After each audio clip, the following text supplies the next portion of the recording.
হয় নয় কারণ কোন মরা আগে তো মরাটা বুঝতে হবে। এই দেহের মধ্যে 6টা পশু আছে, কাম, ক্রোধ, লোভ, মোহ, মদ, মাৎসর্য। কাম, ক্রোধ, লোভ, মোহ, মদ, মাৎসর্য। আমার নবী করিম সাল্লাল্লাহু আলাইহি সাল্লাম বদরের যুদ্ধ থেকে জিতলেন। বদরের যুদ্ধে মুসলমানরা যাচ্ছে না বাবা, মানুষ আসলো কয়জন? 313 জন। আর কাফের বিধর্মীদের সৈন্য আসলো 1000। ওরা ছিল সেনাবাহিনী, সশস্ত্র সৈন্য। আর মুসলমান আসলো কারা জানেন? মুসলমান আসলো মজলুম, গরিব, কৃতদাস। তারা জীবনে ঝগড়াঝাড়ি করে নেই। হেরা যখন যুদ্ধে জয়লাভ করছে, আবু বকর সিদ্দিক, হযরত ওমর খুব আনন্দ করতেছে। আবু বকর সিদ্দিককে ডাক দিয়ে বলে, আবু বকর, বলে ইয়া রাসূলুল্লাহ, বলে এত আনন্দ করো কে? আমার নবী বলে, আমার আবু বকর বলে, ইয়া রাসূলুল্লাহ, মাত্র 313 জন মানুষ 1000 মানুষের বিরুদ্ধে জয় করে যুদ্ধ করে আমরা জয় লাভ করছি, এর চাইতে আর বড় আনন্দ কিছু আসেনি। আমার নবী কয়, আবু বকর, এই যুদ্ধটা হলো ছোট্ট একটা যুদ্ধ, এর চাইতে বড় যুদ্ধ আছে। আবু বকর সিদ্দিক কয়, ইয়া রাসূলুল্লাহ, এর চাইতে বড় যুদ্ধ আছে? কয়, হ, তুমি যে যুদ্ধ করেছো এই যুদ্ধের নাম হলো জিহাদুল আসগর। এর চাইতে বড় যুদ্ধ, যে যুদ্ধের নাম হলো জিহাদুল আকবর। আবু বকর সিদ্দিক নবীরে কয়, হুজুর, তাহলে আকবরী যুদ্ধটা কি, যেটা বড় যুদ্ধ? কয়, সেই যুদ্ধটা হলো তোমার সাথে তোমার যুদ্ধ করা। আমার নবী কয়, ইয়া রাসূলুল্লাহ, বুঝলাম না।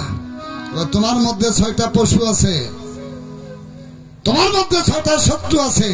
এই 6টা পশুকে যেদিন তুমি যুদ্ধ করে নিজের করায়ত্ত করতে পারবে, যেদিন জয়লাভ করতে পারবে, তোমার কথা শুনবো, সেই দিন হইলে তুমি প্রকৃত যোদ্ধা।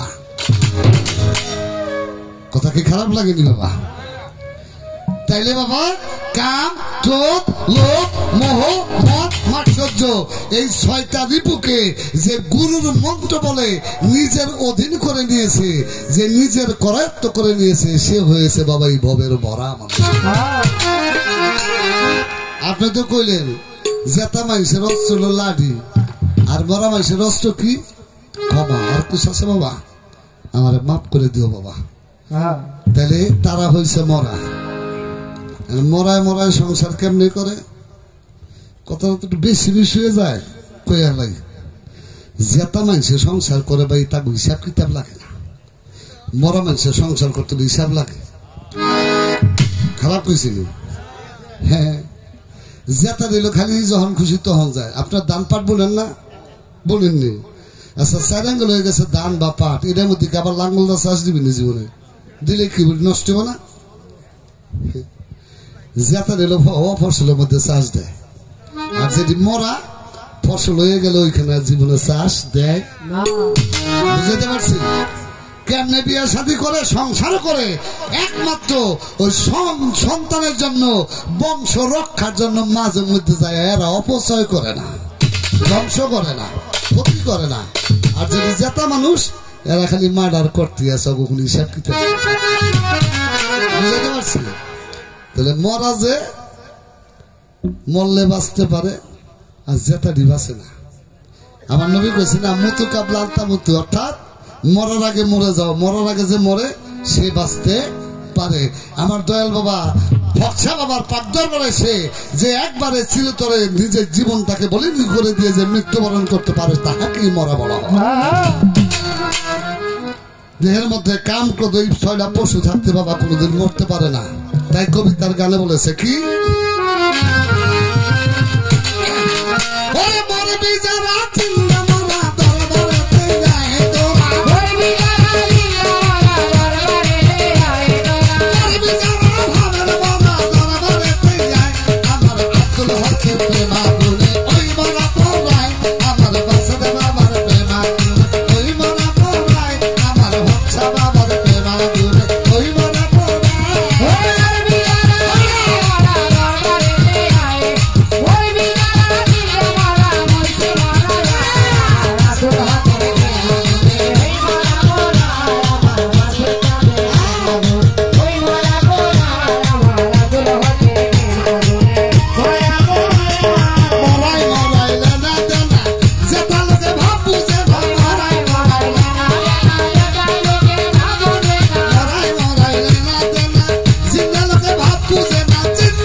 হকের প্রেমাগুনে ওই বড় পোলায় আমার কাছের বাবার প্রেমাগুনে ওই বড় পোলায় আমার আব্দুল হকের প্রেমাগুনে ওই বড় পোলায়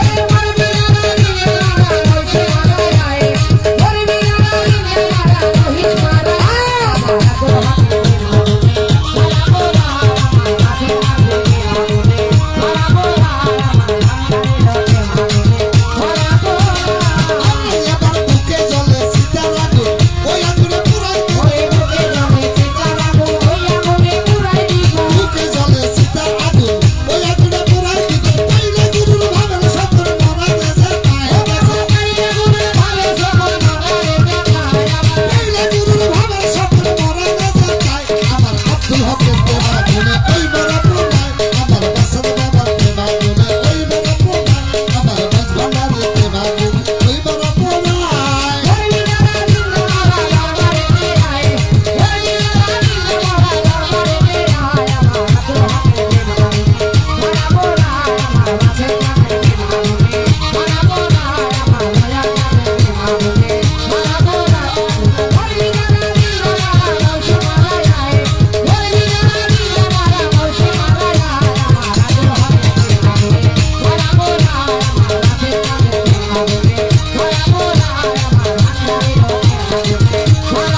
গুরু জয় গুরু জয় গুরু জয় গুরু জয় গুরু জয় গুরু